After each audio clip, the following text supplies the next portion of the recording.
In today's video, I'm going to teach you how to change the year in a Microsoft Word calendar template. Let's get started right inside Word. First, open Microsoft Word on your computer.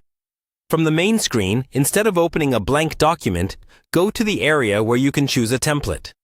Usually, you'll see an option like New or More Templates. Click that, and in the search box that appears, type Calendar.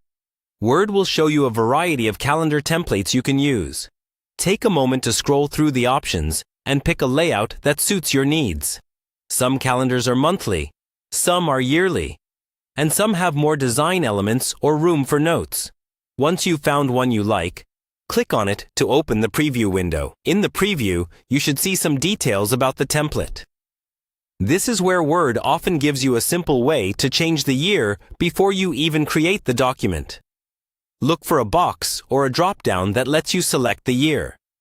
It might also let you choose the month or whether the week starts on Sunday or Monday, depending on the template.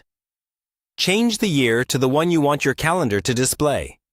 After selecting the correct year, click the button to create or download the template. Word will generate a new document with all the months automatically updated to match your chosen year. This saves you from having to manually adjust dates or days of the week.